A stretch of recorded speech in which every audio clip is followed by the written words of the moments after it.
이 말씀을 들은 무리 중에서 어떤 사람은 이 사람이 참으로 그 선지자라 하며, 어떤 사람은 그리스도라 하며, 어떤 이들은 그리스도가 어찌 갈릴리에서 나오겠느냐. 성경이 이르기를 그리스도는 다윗의 씨로 또 다윗이 살던 마을 베들레헴에서 나오리라 하지 아니하였느냐 하며, 예수로 말미암아 무리 중에서 쟁론이 되니 그 중에는 그를 잡고자 하는 자들도 있으나 손을 대는 자가 없었더라.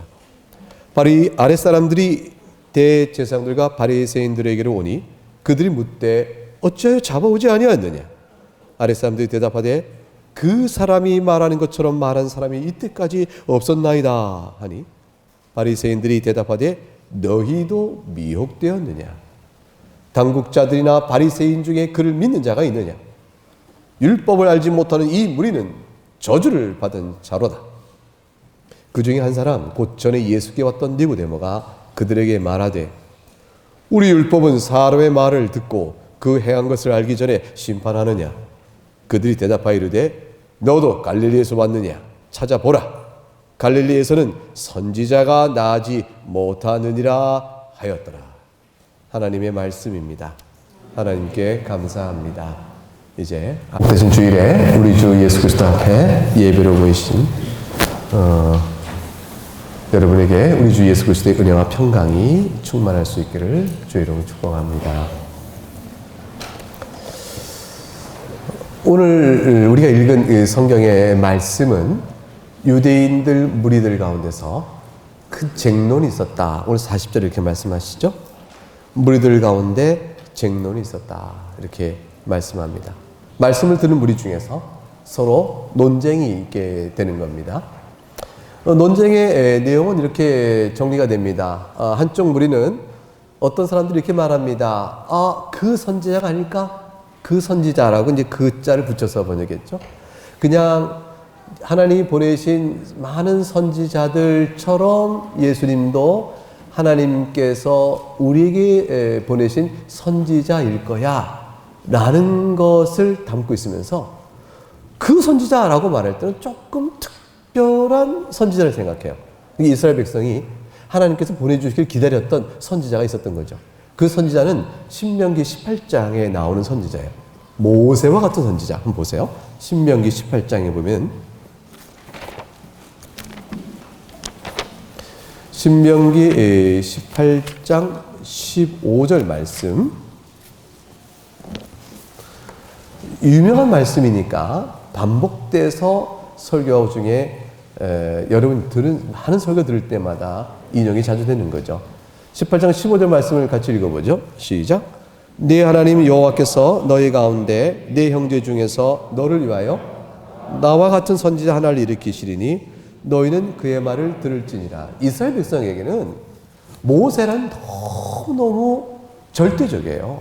그러니까 하나님을 예배하고 우리는 이스라엘이다 라고 말할 때 그들이 마음에 품는 이스라엘에 대한 정체성의 그 기초는 아브라함부터 시작되지만, 그러나 애굽에서 우리를 이끌어낸 모세의 이 지도력은 오늘의 이스라엘 형성케 하는 초석이에요. 율법을 그로 말미암아 반포되었고 그로 인하여 주님께서 애굽에서 우리를 이끌어내셨다는 사실 때문이죠. 그러니까 유대인들이 자신의 놓여진 현재 처지에 대한 어떠한 원망과 불평과 이익이 있었다면 그들은 당연히 모세 같은 그 선지자가 왔으면 좋겠다 이런 바람을 갖고 있는데, 신명기 18장 15절에 예언되어 있는 나와 같은 선지자를 하나님이 너에게 보내실 거야, 이 예언의 말씀을 기억하고 바로 저 예수가 그 선지자 아닐까 이런 생각하는 사람도 있었어요. 여기까지 생각이 미친 사람이건 아니 그렇지 못한 사람이건 특별한 존재 생각한 것이죠. 만일 그 선지자가 맞다면 저자는 우리로 하여금 로마의 압제로부터 우리를 다시 구원해낼 거야 라는 기대를 가질만 하겠죠. 어떤 이들은 아니 그 정도 아니고 아마 메시아일 거라고, 우리를 모든 압제로부터 구원해야 될 뿐 아니라 모든 죄에서 우리를 사해줄 참된 메시아, 그분이 아닐까.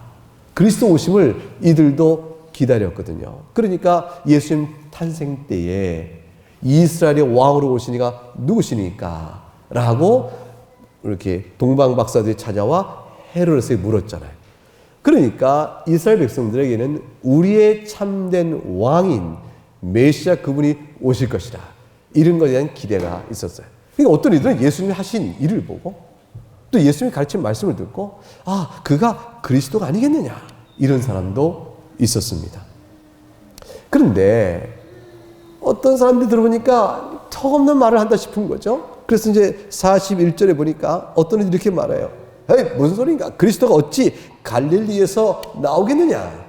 이들 생각에는 예수님은 결코 그리스도일 수가 없는 겁니다. 왜냐하면 그리스도는 갈릴리 출신일 수 없다라는 그들의 성경적인 이유 때문이죠. 그들이 근거를 댑니다. 42절에 보니까 성경이 이르기를 그리스도는 다윗의 씨로 또 다윗이 살던 마을 베들레헴에서 나오리라 하지 아니하였느냐 하며 그랬습니다. 다윗의 씨로 또 다윗이 살던 마을 베들레헴에서 나오리라. 이것이 이제 메시아가 오게 될 경우 다윗의 후손으로와 이스라엘 참된 왕으로 오실 것임을 생각할 때, 그럴 때에 메시아는 반드시 갈릴리 출신일 수 없다라는 성경적 근거를 제시한 겁니다. 그러니까 점잖은 게 다 이런 거죠. 예수님이 가르치는 말씀과 그가 행하신 일을 보고 사람들이 마음에 훅 미혹되어져 저 예수님이야말로 혹시 그 선지자 아니겠느냐, 모세 같은 이가 아니겠냐, 더 나아가서 그가 우리의 왕으로 오실 분일 거야, 이렇게 생각하는 데에 대하여 어떤 이들이 얘기하는 겁니다. 점잖게 얘기하는 거지. 이 사람들아, 그렇게 쉽게 미혹되지 마. 그렇게 쉽게 어리석게 믿지 마. 저 예수를 더 두고 봐야지. 저자가 어떻게, 그리스도는 절대로 아니지. 왜냐하면 베들레헴에서 나와야 될 거 아닌가. 한 가지 분명한 사실이 있잖아. 아니라고. 이렇게 반론하며 이스라엘 무리들 가운데서 여러 이야기들이 웅성웅성 나오게 된 겁니다. 의견이 갈린 것이죠. 나눠지게 된 것입니다. 이런 논쟁의 여파는 일반 유대인들의 무리에서뿐만 아니라 대제사장과 바리새인들에게도 미치게 됐습니다. 예수님을 잡아오라고 그들이 사람을 좀 보냈습니다. 그런데 이들이 빈손으로 온 겁니다. 빈손으로 온 거죠. 그래서 이제 저들이 묻게 됩니다. 45절에 아랫 사람들이 대제사장들과 바리새인들에게 오니 그들이 묻되 어째 잡아오지 아니하였느냐. 빈손으로 온 거죠. 그러니까 46절에 저들이 말합니다. 그 사람이 말한 것처럼 말한 사람은 이때까지 없었나이다. 이들이 예수님을 잡고자 했으나 손을 대지 못했습니다. 44절에 그렇게 나와 있습니다. 그 중에는 그를 잡고자 하는 자도 있었으나 손을 대는 자가 없었더라. 왜 손을 대지 못했을까요? 왜 임무를 완수하지 못했을까요? 그 첫 번째 생각할 수 있는 것은 문맥상 무리들이 보이고 있는 반응 때문에 그렇습니다. 유대인 대중들이 말합니다. 저는 그 선지자일 것 같다 라는 사람들 앞에서 함부로 예수님을 잡아올 수는 없는 겁니다. 여보시오, 그 선지자 우리는 그렇게 여겨지는데 왜 그걸 체포하는가? 대중들에 대한 저항이 있을 수 있게 되어지죠. 아니 그리스도일 거야 라고 생각하는 사람도 있는 곳에서 함부로 체포해 오기가 쉽지 않았을 것입니다. 근데 뿐만 아니라 이들이 와서 보고를 뭐라고 했죠? 46절에 그 사람이 말한 것처럼 말한 사람은 이때까지 없었나이다. 이거 누구의 고백이에요? 이들의 고백이에요. 잡으러 간 사람들의 고백입니다. 그러니까 저와 같이 말한 사람이 여지껏 없었다고들 합니다 라는 간접적 인용이 아니고 자기들 얘기를 한 겁니다. 왜 안 잡아왔느냐? 저 사람처럼 말하는 사람은 여지껏 없었습니다. 자신들이 받은 가마력 때문입니다. 잡으러 갔는데 저자가 혹 그리스도냐? 저자가 혹 그 선지냐? 라는 무리들의 반응처럼 저들도 예수님의 말씀과 행하신 일을 보고 저들도 마음에 미쳐오는 모종의 영적인 압박과 가마가 있었던 거예요. 도저히 손을 내어 잡을 수가 없었던 겁니다. 그래 돌아온 겁니다. 그래서 말하는 것이죠. 저희가 손을 댈 수가 없었습니다. 저자처럼 말하는 사람이 없었기 때문이죠. 예수님을 배웠을 때의 정직한 심령의 부담을 그들이 말하게 되어졌습니다. 결국 하나님께서 저들을 믿는 자로 만들지 않으셨으나 최소한 아직은 예수님이 잡히실 때가 아니므로 저도 심령 속에 예수님에 대한 부담과 압박과 대중적인 환경을 고려하게 만든 거죠. 자, 저자들이 무슨 말을 들었기 때문에 예수님처럼 말한 사람이 여지껏 없었습니다 라고 말하는 것일까요? 이 말은 오늘 본문의 40절로 올라가게 되면 이 말씀을 들은 무리 중에서 어떤 사람은 참 선지자, 어떤 사람은 그리스도 이렇게 나옵니다. 그러니까 무리가 들은 이 말씀과 같은 말씀을 들은 거죠. 그러니까 잡으러 갔던 자들이 이런 말을 들어본 적이 없다 하는 그 말씀, 무리가 듣고 의견이 서로 나뉘게 됐던 그 말씀은 도대체 어떤 말씀일까? 일단 오늘 본문 요한복음 7장 안에서만 몇 가지를 찾아보겠습니다. 그리고 여러분에게 묻겠습니다. 이 말씀을 듣고 체포하러 갔던 사람들은 이런 말을 들은 적이 없다 하였고 무리 가운데도 다양한 의견들이 나누게 되었습니다. 여러분은 이 예수님께서 하신 이 무리가 들었던 말씀을 지금 요약해 다시 정리해 볼 터인데 들으시고 여러분은 어떤 반응에 속할 것인가? 여러분은 어디에 서 있는가를 여러분 스스로 속을 들여다보시고 마음을 들여다보셔야 될 것이에요. 여러분은 무엇이라고 말할 것인가? 7장 14절을 가보겠습니다. 오늘 7장에서만 그 흐름을 찾아보면 예수님께서 명절 중간이 되어 성전에 올라가서 가르치셨습니다. 초막절 중간쯤입니다. 이때쯤에 가르치셨습니다. 16절부터 18절까지 세 절 말씀을 같이 읽어봅니다. 시작. 예수께서 대답하여 이르시되 내 교훈은 내 것이 아니요 나를 보내신 이의 것이니라. 사람이 하나님의 뜻을 행하려 하면 이 교훈이 하나님께로부터 왔는지 내가 스스로 말함인지 알리라. 스스로 말하는 자는 자기 영광만 구하되 보내신 이의 영광을 구하는 자는 참되니 그 속에 불의가 없느니라. 주님께서 뭐라고 말씀하십니까? 요약하면 내가 너에게 지금 선포하고 가르치는 것은 하나님께로부터 온 것이라. 내가 하나님의 뜻을 따라 너희에게 선언하고 가르치노니 나에게는 불의가 없다. 그 얘기를 하시는 거예요. 18절부터 19절 읽습니다. 시작. 스스로 말하는 자는 자기 영광만 구하되 보내신 이의 영광을 구하는 자는 참되니 그 속에 불의가 없느니라. 19절. 모세가 너에게 율법을 주지 아니하였느냐? 너희 중에 율법을 지키는 자가 없도다. 너희가 어찌하여 나를 죽이려 하느냐? 요약하면 불의한 자는 내가 아니요 너희라. 너희는 율법을 지키지 않고 하나님께로부터 왔으며 불의가 없는 나를 도리어 죽이려 하기 때문이다. 그러니 누가 불의한가? 너희가 불의하다. 내가 안식일에 사람을 고친 일 보고 불의하다 하여 나를 죽이려 하지 않느냐? 그러나 생각해보라. 안식일에 선을 행하는 것이 어찌 불의하냐? 안식일에 선을 행하는 것이 어찌 율법을 거스르는 것이냐? 다만 너희가 안식일에 내가 사람의 생명을 고쳤다 하여 나를 죽이려 하는 것은 그는 하나님의 율법이 아니요 너희가 안식일에 대하여 세운 너희가 세운 너희 규례니라는 거예요. 너희가 세운 너희의 규례는 하나님의 안식일에 관한 율법을 도리어 거슬리고 있고 그것을 나를 죽이려 하니 너희가 불의하다. 합당한 의로운 판단을 하라. 그게 말씀이에요. 28절과 29절을 두 절 읽어보겠습니다. 시작. 예수께서 성전에서 가르치시며 외쳐 이르시되 너희가 나를 알고 내가 어디서 온 것도 알거니와 내가 스스로 온 것이 아니니라. 나를 보내신 이는 참되시니 너희는 그를 알지 못하나 나는 아노니 이는 내가 그에게서 났고 그가 나를 보내셨음이라 하시니. 요약하면 나는 나를 보내시니가 있어. 그가 나를 보내심으로 온 자니라. 이 사실은 굉장히 중요하다는 얘기죠. 왜냐하면 나를 보내신 이는 참되신 분이시니 곧 하나님이시니 참되신 하나님이 보내어 온 내가 하는 말은 참되며 불의하지 않다. 그 얘기를 하시는 거예요. 내가 스스로 온 자가 아니요 나를 보내신 이가 있어 오게 됐는데 나를 보내신 이는 참되니 참되신 그가 보내어 보내심을 받은 나는 불의하지 않고 참되다. 주는 계속 자신이 어떻게 온 자인가를 말하며 주님을 악하다 말하는 저들의 죄를 지적하면서 저들이 하나님의 참된 말씀 앞에 순종할 것을 요구하고 계신 겁니다.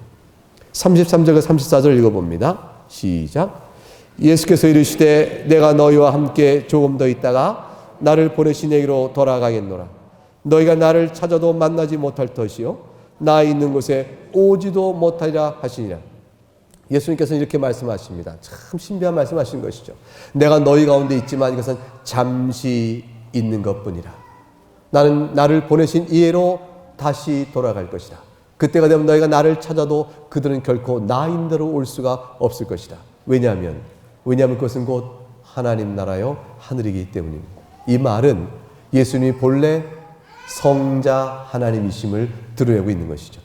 그리하여 30절 38절 지난주에 살폈던 말씀까지 선포하게 되어집니다. 두 절을 같이 읽어볼까요? 명절 끝날 37절 곧 큰 날에 예수께서 서서 외쳐 이르시되 누구든지 목마르거든 내게로 와서 마시라. 나를 믿는 자는 생경의 이름과 같이 그 배에서 생수의 강이 흘러나오라 하시니 누구든지 그 배에서라 하심은 성령께서 우리 영혼을 통하여 우리 심령을 통하여 흘러나올 것을 말하는 것이에요. 어떻게 우리 심령 속에서 성령께서 흘러나오실까요? 성령께서 우리 안에 주어지는 은혜를 입기 때문이죠. 그 흘러나오는 것은 목마른 사람에게 물 한 방울 갈증나게 주는 것이 아니라 생수의 강처럼 나온다 하였으니 하나님의 성령을 통한 은혜가 강처럼 넘칠 것을 의미하죠. 구원의 은혜의 폭발적인 것이요 감당할 수 없는 영적 부유함이 우리 가운데 있을 거라고 말합니다. 그 모든 은혜를 누구든지 목마른 자는 와서 마시라는 거예요. 자유롭게 마시라는 것이에요. 전적인 하나님의 은혜 구원을 선언하고 있습니다. 말씀이 여기까지 미치게 된 거예요. 이 모든 말씀을 듣고 유대인 가운데 논란이 벌어진 겁니다. 누가 이런 말을 사람 가운데 한 적이 있겠는가? 내가 이런 말을 사람 가운데 들은 적이 없다. 그러니 그 자가 누구겠는가? 그는 하나님 보내신 그 선지자야. 그 메시아야. 등등의 얘기가 있게 된 겁니다. 여러분은 어떻게 들으셔요? 여러분 이 성경을 같이 읽었습니다. 여러분은 어떻게 이 말씀을 듣고 이 말씀을 들은 여러분 심령 속에서 예수 그리스도에 대하여 어떠한 분이라고 믿음을 고백하게 됩니까? 이런 말은 사람이 할 수 있는 말이 아니에요. 이 말은 예수를 잡으러 간 사람조차도 이렇게 말한 사람은 이때까지 없었나이다. 이 말은 나중에 언젠가 할 수 있는 말이란 뜻이 아니라 사람이 아닙니다. 라는 고백으로 이끌어갈 만한 말씀의 압박이 심령에 있었다는 것입니다. 이들 고백을 들은 대제사장과 바리새인들은 성경을 가르치는 자요. 말씀을 맡아 모세의 교훈을 가르치는 자였으니까 알아들어야 될 거 아니에요. 어찌하여 너희가 그렇게 말하느냐? 되묻고 그들이 예수께서 이렇게 말씀하셨습니다. 라고 들은 말을 이야기할 때 과연 그 말이 사람으로 할 수 없는 말이라는 사실이라면 어찌 그가 그 말을 하는가를 그들이 아는 성경 지식에 비추어 따져보고 성찰하고 주께서 보내신 자이겠는가 생각해야 될 거 아니에요. 근데 저들이 이렇게 반응을 합니다. 47절 바리새인들이 대답하되 뭐라고 말하죠? 너희도 미혹되었느냐? 미혹으로 간주합니다. 너희도 속았구나. 너희도 가서 거짓 사설에 속아 왔느냐? 너희도 속임을 당했느냐라고 속임 당한 것으로 간주해 버립니다. 아니 왜 그렇게 생각할까요? 그들의 말이 진실되며 일리가 있으며 근거가 있으며 과연 그렇다는 생각을 왜 생각을 돌아보지 않고 너희도 미혹을 당하였느냐? 왜 그렇게 생각했을까요? 48절에 자기들 이유를 제시합니다. 48절에 뭐라고 말합니까? 당국자들이나 바리새인 중에 그를 믿는 자가 있느냐? 우리 가운데 믿는 자가 있느냐? 아무도 없지 않은가? 그러면 그렇게 믿지 말아야지. 그거예요.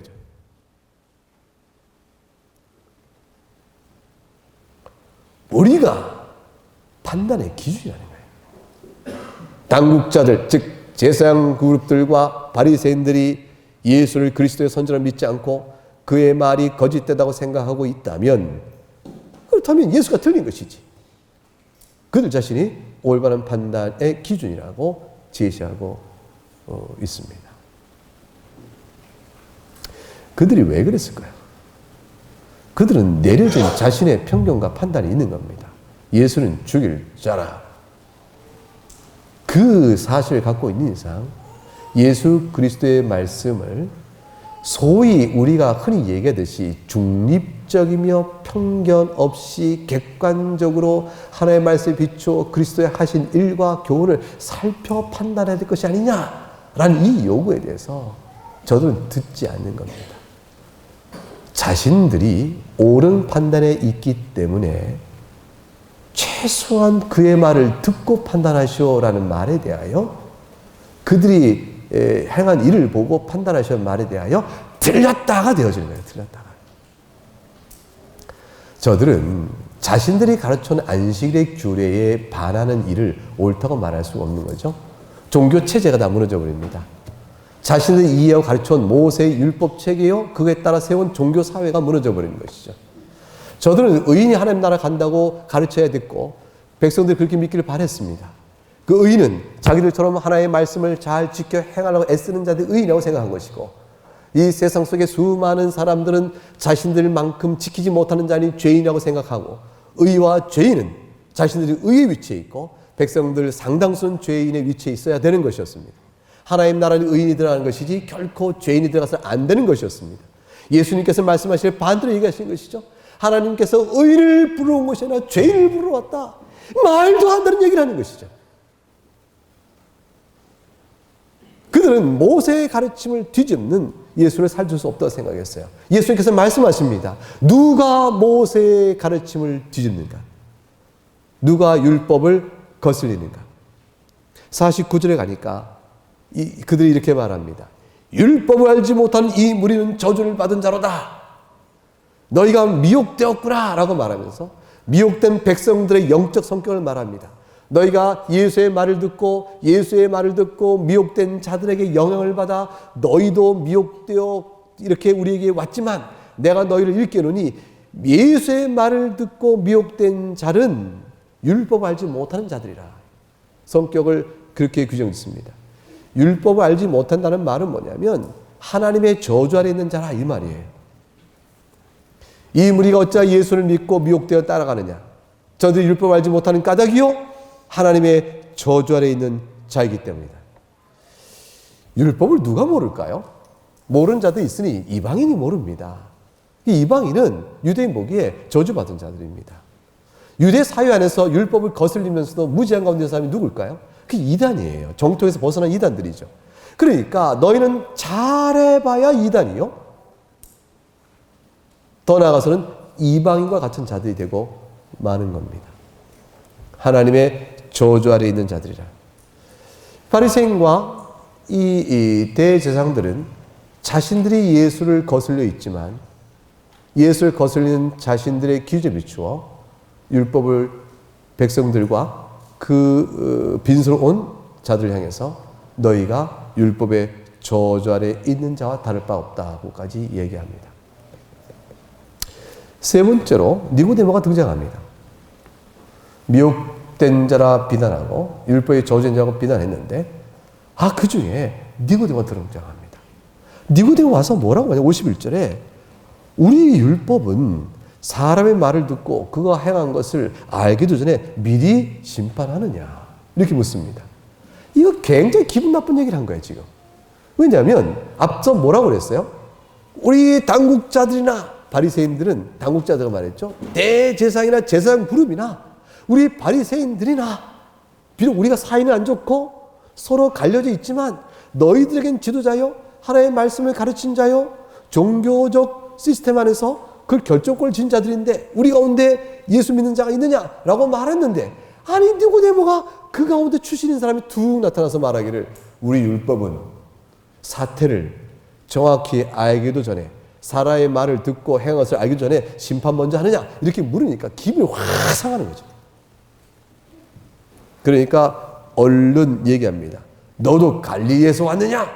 이렇게 얘기해요. 자, 니고데모의 얘기는 뭘까요? 오늘 우리의 지금의 얘기로 말하면 사실 확인이죠. 사실부터 확인하자. 요즘에 흔한 영어 팩트 체크. 팩트 체크하지 않고 사실 확인도 안 하고 우리는 미리 우리 율법은 정죄하느냐? 우리 율법이 어찌 그렇게 돼 있느냐? 라고 물었습니다.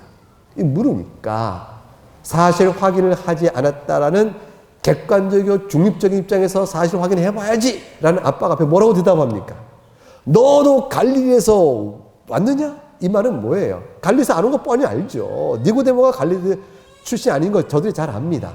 알면서도 너도 갈릴리에서 왔냐는 말은 뭐냐면 네가 갈릴리 사람 편에 언제 물들어 그들 편을 드느냐라고 얘기하는 거예요. 다시 말하면 예수를 비난하는 것에 대해서 아무런 문제가 없다. 네가 우리에게 그렇게 말하는 것은 네가 갈릴리 편을 드는 진영 논리다 그 말이에요. 그게 요즘 말하는 진영 논리입니다. 네가 갈릴리 사람 편은 들어 그 진영 논리로 우리를 판단하려고 하느냐? 이게 똑같은 얘기예요. 그래서 옛날이나 지금이나 옳고 그름에 대한 올바른 사실된 판단에 있어서는 사람은 다 편견과 주관 안에서 자기 옳다는 주장들을 하게 돼 있는 거예요. 똑같은 입장에서 얘기합니다. 니고데모가 뻔히 갈릴리 출신이 아닌 줄 알지만 갈릴리에서 왔느냐라고 말합니다. 그리고 그렇게 빙자하여 니고데모를 무안하고 그의 이의 제기를 무력화시킨 다음에 억지로 무력화시킨 거죠. 무력화시킨 다음에 이렇게 말합니다. 근거를 제시합니다. 52절에 찾아봐라. 성경을 찾아봐라는 얘기죠. 갈릴리에서는 선지가 나지 못하느니라 하였느니라.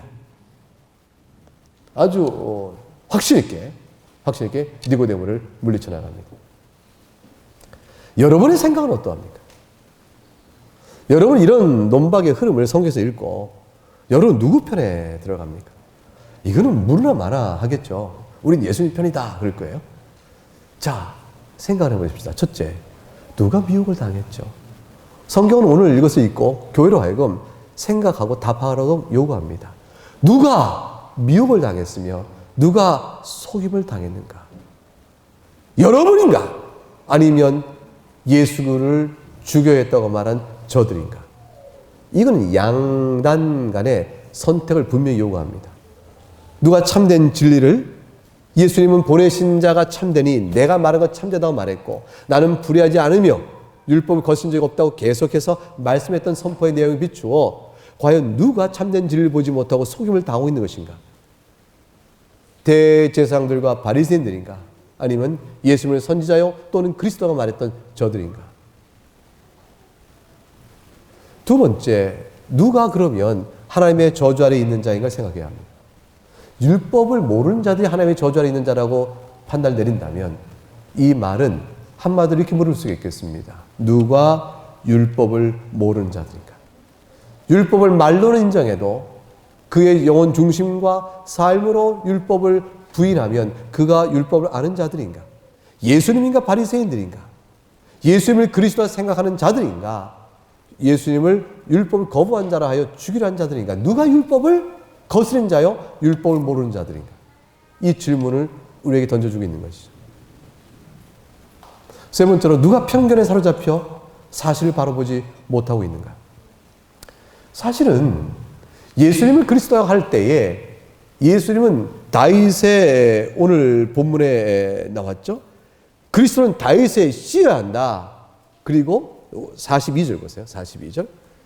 41절에서 그리스도가 어찌 갈릴리에서 나오겠느냐라고 말하며 다 그리스도이시기 위한 두 가지 조건을 제시했습니다.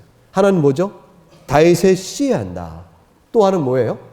다윗이 살던 동네인 베들레헴 출신이어야 한다. 이 두 가지를 제시했습니다. 예수님은 이 두 가지에 맞지 않다라고 주장하며 예수님이 그리스도일 리가 없다고 배척한 겁니다. 근데 이건 무리들의 얘기일 뿐만 아니라 여기서 말하고 있는 지금 당국자요, 즉 대제사장 그룹이요, 바리새인들도 똑같은 얘기를 하고 있는 거죠. 갈릴리에서 왔지 않느냐 찾아봐라. 갈릴리에서 그리스도가 나겠느냐, 선지가 나겠느냐 이렇게 얘기하고 있는 것이에요. 그런데 사실 조금만 예수님에 대하여 저들이 조금만 조사했으면, 아니 예수라는 사람이 와서 무엇인가를 가르치는데 그것이 심상하지가 않습니다. 아니 뭐라고 말하는데 그렇습니까? 성령을 받을 걸 얘기하고 생수의 강이 나올 거예요. 사실 생명의 양식이라고 말하고, 아니 그가 세상에 광야에서 5,000명을 먹였답니다. 아니 그런 일을 다 했어요. 중풍병자 환자를 고쳐줬습니다. 눈뜬 자를 고쳐줍니다. 아니 그런 일을 다 했다니, 아니 어떻게 그런 이스라엘 가운데 그런 일이 있었을까? 아니 여지껏 그런 일이 없었는데 이거 세례 요한과도 다르지 않은가? 하나님께서 약속하신 메시아를 보내신 것인가? 우리가 알아봐야겠어. 근데 메시아라면 적어도 두 가지 요건은 돼야 할 것이요. 다윗의 씨로, 다윗 살던 마을 베들레헴에서 나와야 하는데 그 자가 과연 그러한가? 성경의 증거를 통해 알아보십시다. 그렇게 알아봤으면 결과가 어찌 되었을까요? 어찌 됐을까요? 알았을 수 있을까요? 없을까요? 쉽게 알죠. 요셉과 마리아를 찾아봤을 터인즉 그가 혈통적으로 어쨌든 그가 알았을 거 아니에요. 요셉의 후손이 아니고 다윗의 마리아의 후손이라 할지라도 그 후손의 혈통 계보는 이어가는 것이라 그 말이에요. 그리고 그가 출생을 실제로 베들레헴에 했다는 사실은 금방 알 수 있는 거죠. 호적하라 하여 갔던 일이니까. 그래서요. 그래서 마태복음 1장 1절이 그렇게 쓰여 있는 겁니다. 마태복음 1장 1절이 뭐라고 쓰여 있죠? 성경 열어보세요. 열어보세요. 이게 참 너무 중요한 거예요. 마태복음 1장 1절. 왜 마태복음 1장 1절이 그렇게 시작될까? 자, 읽어봅시다. 시작. 아브라함과 다윗의 자손 예수 그리스도의 계보라. 여러분 이것이 원문에는 우리만 번역 순서가 그렇고 원문에는 다윗과 아브라함의 후손 예수 그리스도의 계보예요. 누구부터 나와요? 다윗부터. 마태복음 1장 1절에 딱 선언부터 하는 겁니다. 예수는 그리스도다. 예수는 다윗의 씨에서 났다. 선언부터 하는 거예요. 그리스도가 되기 위한 조건을 선언합니다.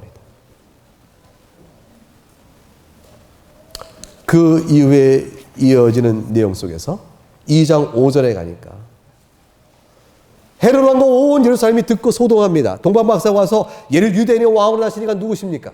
그리스도가 왔겠으나 말하자 그들이 소동이 나죠. 4절에 왕이 대상과 백성의 손가락을 모아 묻습니다. 그리스도가 어디서 나겠느냐? 무르되 5절 뭐라고 되어 있죠? 유대 베들레헴이.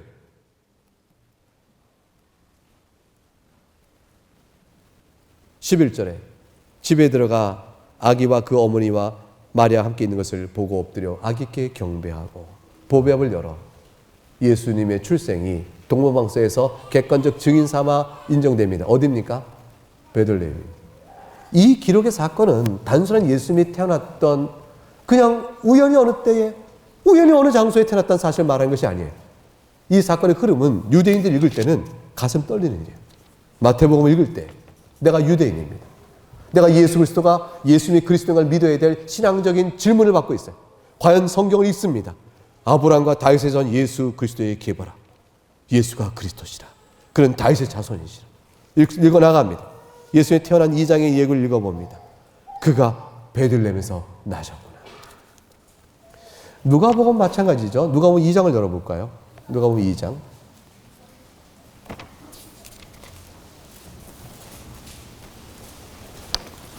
4절과 7절에 가게 되면 어떻게 갈릴리 나사렛에서 자랐던 예수가 베들레헴에서 낳은지에 대한 그 예수님 출생과 관련한 이야기를 적어주고 있습니다.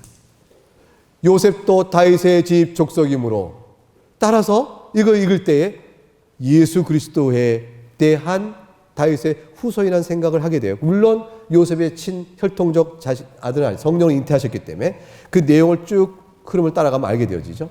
근데 나사렛 동네에서 유대를 향하여 베들레헴이라는 다윗의 동네로 왜 예수님이 베들레헴에서 출생하게 되었는가를 설명합니다. 왜냐하면 요셉도 다윗의 족속이기 때문에 따라서 베들레헴으로 가게 되어졌다. 그래서 5절에 마리아가 잉태하였던 때인지라 6절 거기 있을 때에 베들레헴에 있을 때에 해산한 날이 차서 아이를 낳았다. 그리고 나서 10절부터 11절 이하에 오늘 다윗의 동네에 천사가 말합니다. 온 백성 미칠 큰 기쁨의 좋은 소리를 너에게 전하노라. 오늘 다윗의 동네에 너희를 위하여 구주가 나셨으니 곧 그리스도 주시니라. 여러분, 이 사실은 대제사장과 바리새인들이 예수에 관한 모든 가르치심과 행하심을 듣고 저자가 과연 어떤 자일까 알고자 하여 사람을 보냈을 때 절대로 모를 비밀이 아니었어요.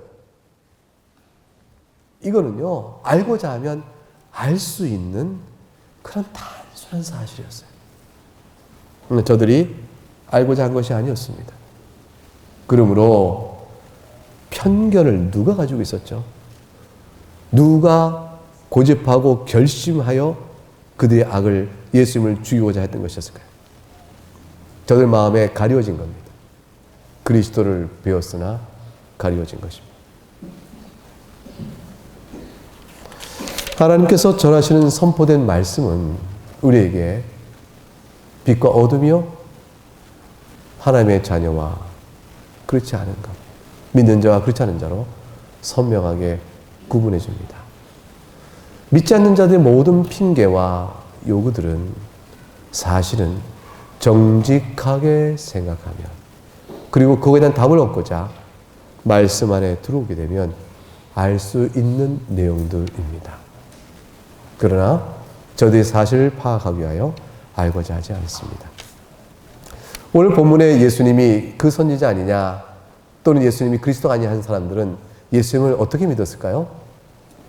얼마만큼 어떤 상태의 믿음을 가졌을까요? 그들은 일단 지적인 충격과 또 지각에 큰 요동을 하게 된 겁니다. 예수를 보고 자기 이 지각에 요동을 합니다. 저자가 누구이지? 심장이 떨립니다. 그러나 고백하여 나오는 예수의 제자로 따라오지는 않습니다. 아직은 저들은 그런 상태입니다. 저들 가운데 그 충격과 그 도전과 영적 영향력을 어느새 싹 잊어버리고 다 예수를 따르지 않는 자로 평생 살다가 죽은 이도 있겠죠.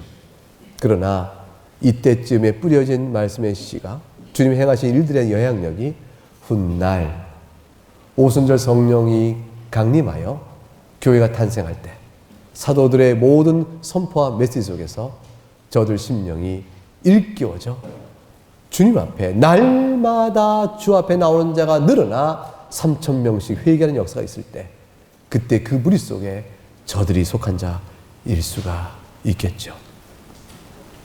니고데모의 신앙은 아직은 부족합니다. 니고데는 요한복음 3장에 사람이 어떻게 하나님 나라 들어갑니까? 거듭나야 되느니라. 사람이 어떻게 성이 된 후에 모태에 다시 들어가 태어날 수 있겠습니까? 예수님 말씀하십니다. 네가 이스라엘 선생이거늘 어찌하여 그것을 깨닫지 못하느냐. 그들은 성령으로 거듭나야 한다는 말을 듣고 간 사람이었습니다. 니고데모 마음속에는 예수님에 대한 소문을 듣습니다. 가르침을 듣습니다. 행하신 일을 봅니다. 그리고 성령으로 거듭나야 한다는 말을 생각합니다. 성수의 강이 너희 입에서 흘러나온다는 말을 듣습니다. 그러나 저는 아직 자신이 자기의 자리 속에서 예수 믿는 자로 나오지 못합니다. 왜냐하면 사회적 압박과 핍박과 환난이 두려웠기 때문입니다. 니고데모는 아직 정상적 신앙인은 아닙니다. 그러나 요한복음 19장에 가게 되면 예수님이 십자가에 죽으실 때 부자 사람 아리마대 사람 요셉과 함께 그는 또한 밤에 찾아왔던 니고데모는 몰약과 침향을 가지고 예수님의 시신을 장사 지내는 모습으로 자기 신앙을 드러내게 됩니다. 니고데모는 그 이후에 예수 믿는 사람으로 살게 되죠. 참 특별하죠? 예수님이 죽을 때에 제자들도 흩어졌는데 죽을 때에 장사 지내러 오며 주님의 죽음의 의미를 되새겼던 뜻밖의 사람, 아리마대 사람 요셉, 니고데모가 있습니다. 하나님의 은혜는 지금은 믿음 가운데 없는 사람 같으나 말씀의 씨가 그 안에 들려지고 흩어지면서 때가 되면 추수에 거두십니다. 사랑하는 교우 여러분, 어려서부터 말씀을 듣는 일은 그렇게 소중한 것입니다. 언젠가는 열매로 나타날 것입니다. 우리가 주 앞에 나와 예배 드리는 것이 그렇게 소중합니다. 그래서 돌투신경 우리에게 말합니다. 웨스민스터 대의론다 말합니다. 우리가 말씀을 듣고 성찬에 참여할 때 은혜를 크게 느끼지 못할 때라도 주께 정하신 은혜의 방편인 신앙의 규례에 따라 충실히 행함으로 은혜 받을 때를 기다리면 반드시 은혜를 받을 수 있다. 사랑하는 여러분, 규칙적인 신앙생활에 소중함을 잘 아시고 아이들에게도 같은 신앙을 가르치는 일에 게을리하지 않아야 할 것입니다. 훗날에 예수 앞에 너희는 무엇이라고 예수를 고백하고 나올 것이냐? 어느 날 그렇게 되어질 날이 다 옵니다. 우리 인생 중에 신앙을 고백할 결단의 시기가 오죠. 예수는 누구신가? 유대인 가운데 쟁론이 있었으나 근거는 분명했습니다. 믿는 자에게는 보이는 것입니다. 독수리가 아니라 예수님이 보이는 겁니다. 예수님을 보고 나니 그전에 독수리인 줄 알았던 그 그림 안에 독수리가 새끼를 보호하는 주님의 그 보호하심 사랑도 깨닫게 되어집니다. 성경을 통해 그리스도를 발견하시고 그 그리스도를 믿고 주님만을 의지하며 그에 속한 것을 자랑으로 여기면서 한 평생의 짧은 인생입니다. 믿음 가운데 살아가는 주의 복된 백성, 하나님의 자녀 되기를 주의 이름으로 축복합니다. 함께 찬송하겠습니다.